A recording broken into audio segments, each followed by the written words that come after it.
I'm Garth. Welcome to the third story. Our show today is about persistence. You know, being stubborn and tenacious. Or the kind of thing a leaky tap does to you at night. It wears you out by its constant drip, drip, drip. Like our private eye who's trying to read on a rainy day.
A good example of someone who almost never gives up is the Arctic tern.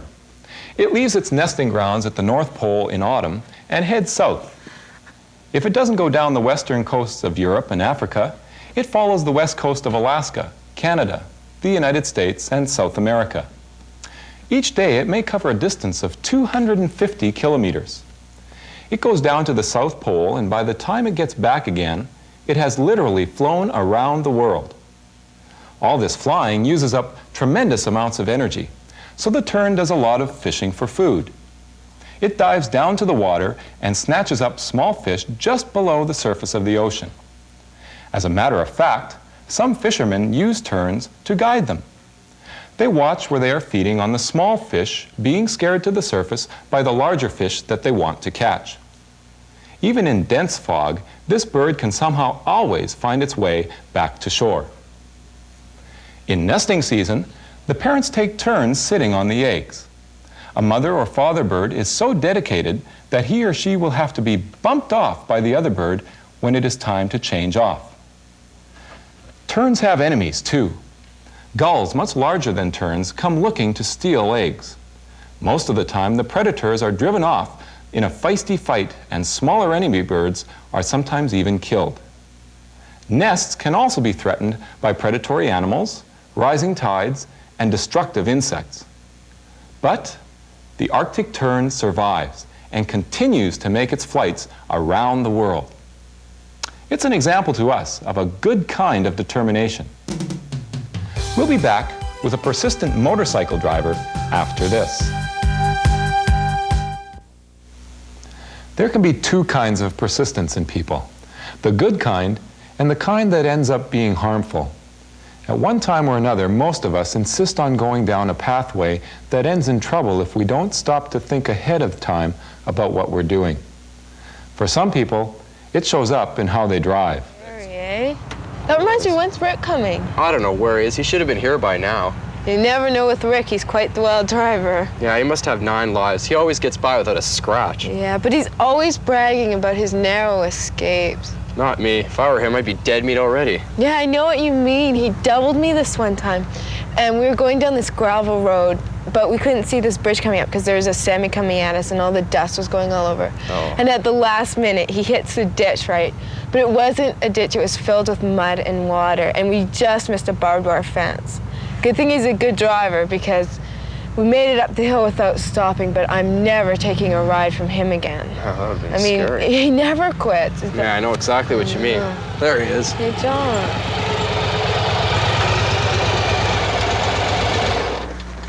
It's about time you got here. Sure, what happened to Rick? No, what happened to Rick? He wiped out a construction place. He hit a barrier. It was a couple blocks behind him when it happened.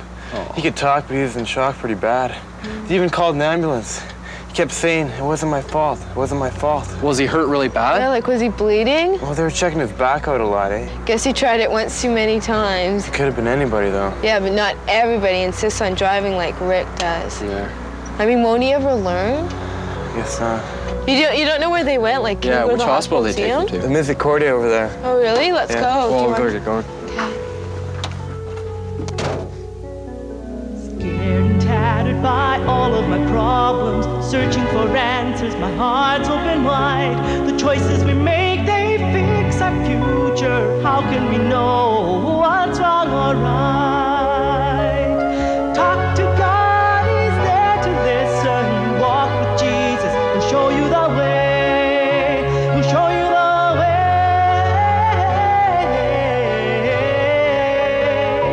He'll show you the way.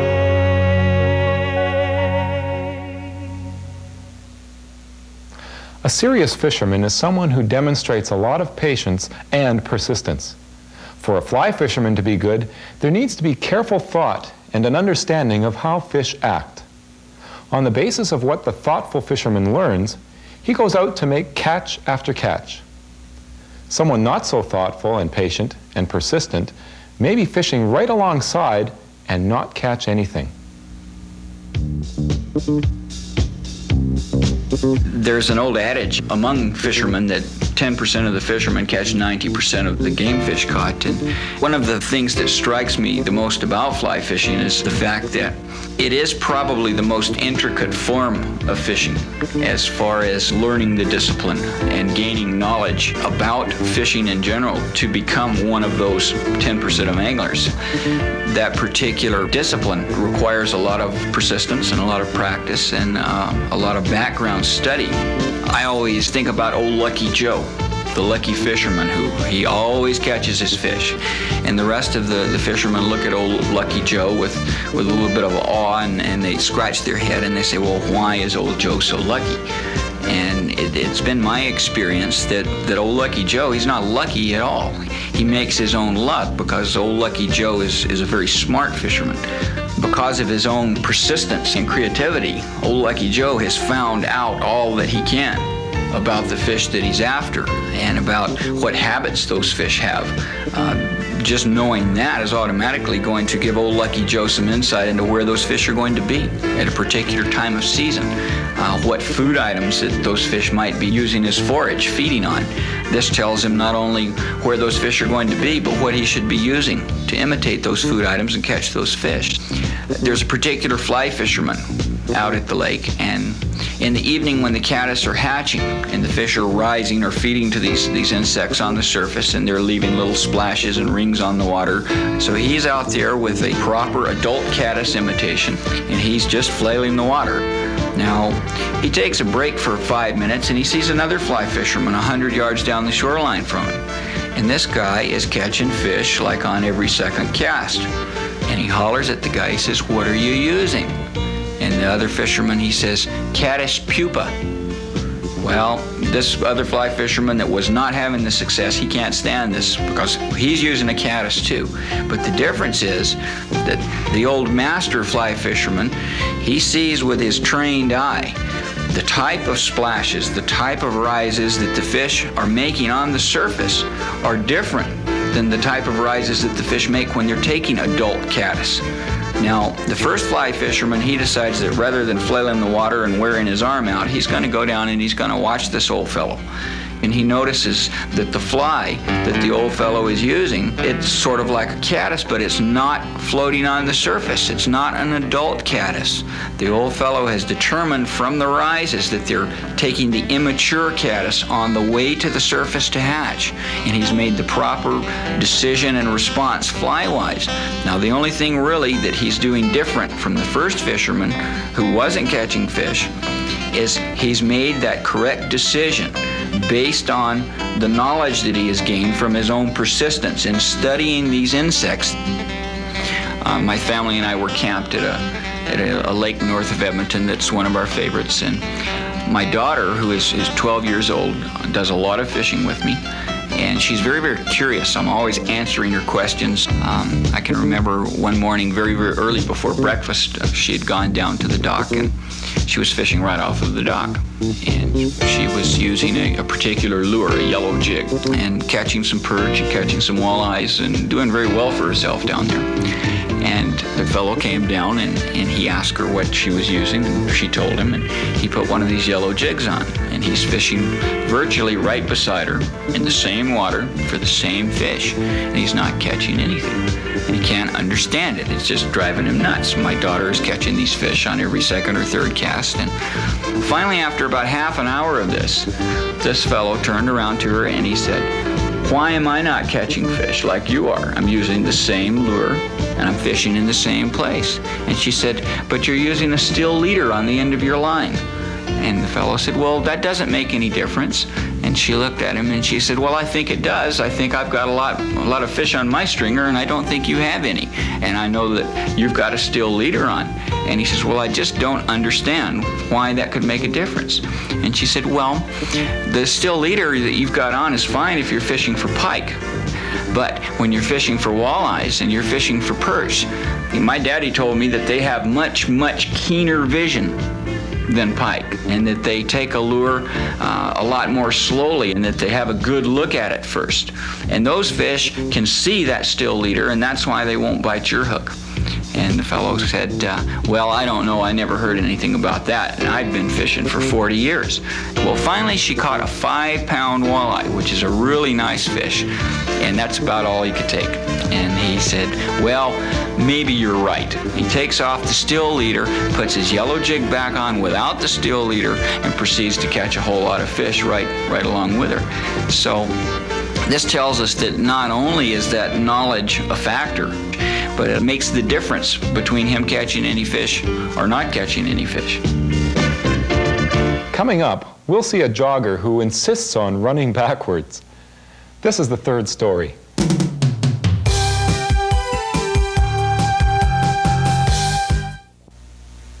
There are many stories about persistence in the Bible. Some people insisted on getting to know God, their Creator, and following His instructions for them. Others were equally as insistent on going their own way. One of these people was Pontius Pilate, who was the Roman leader in charge of condemning God's Son Jesus to death by crucifixion. He must have had a terrible struggle going on inside of himself, deciding what to do. It's the kind of fight all of us have inside us when we know what's right, but can't bring ourselves to do it. 2,000 years ago, when the Roman boot ruled the world, a feisty little country called Palestine refused to be tramped upon. To bring it into line, the Romans sent in a governor named Pontius Pilate.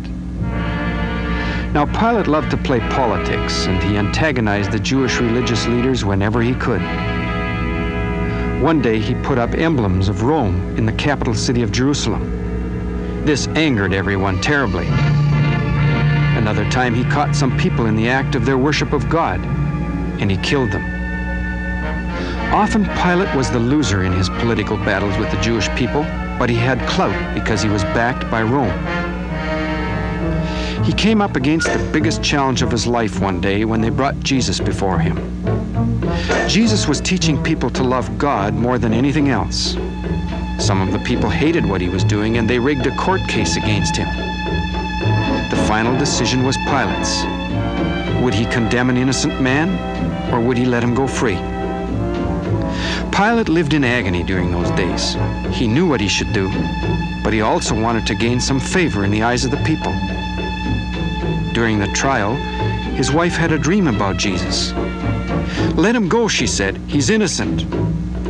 But his position was more important to Pilate than his conscience. He refused to let Jesus go free. What is truth, he said, and he washed his hands of the case in front of the people. As for Jesus, he was put to an awful death by crucifixion. And Pilate, well, he lived and died with the consequences of his decision. Have you ever had the experience where someone told you to smarten up and quit doing dumb things, and you insisted on carrying on as before? It's like you had two perfectly good eyes, but you didn't use them. Or you knew exactly what was right to do, and for some reason or other, you did what was wrong instead. Well, you have company. Here's what happened to this guy.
Most people use the eyes in their heads the way they were meant to be used, to see where they're going. But not this guy. He thinks he has eyes, but they don't see. The Bible says that wise people see and foolish people refuse to see. They ignore the right way to live. Jesus said, "Your eyes are to see with. Why don't you look?" Look to God and follow His ways.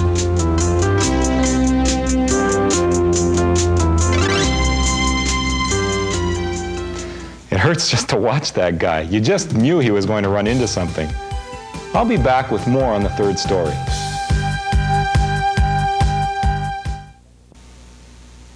I really enjoy the letters you send us here at the third story. Like this one. Dear Third Story, good morning to you all. I watch your program week after week.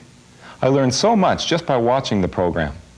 Would you be so kind as to send me your survival kit? Sure, we'll do that. Here's someone with a problem. Dear Third Story, me and my sister fight a lot. Do you know how to stop it? Now that can be a problem. I know brothers and sisters tend to fight a lot. Your family is a good place to learn how to get along with people, because usually you spend more time with members of your family than you do with other people. Try not to fight back. Don't tease the other person when you can see they're already bothered about something. Do something kind for your sister or brother without being asked. You'll need to ask God for help. Pray to Him and tell Him how hard it is to get along with the other person. He loves both of you and wants you to keep trying. Persistence pays off. Remember the Arctic Tern. Why don't you write to us? We'd like to send you our survival kit made especially for the third story. In it, there's a cartoon book, some cards to send to your friends, and a book of the Bible. Write to the third story, Box 2, Station F, Winnipeg, Manitoba.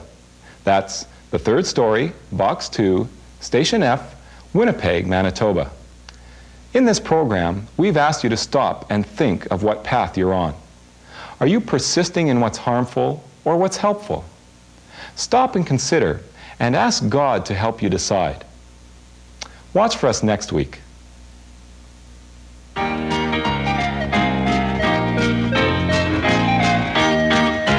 There's a story that Jesus told about a man who decided to build, but you know he ran out of gold, and the project was finally killed.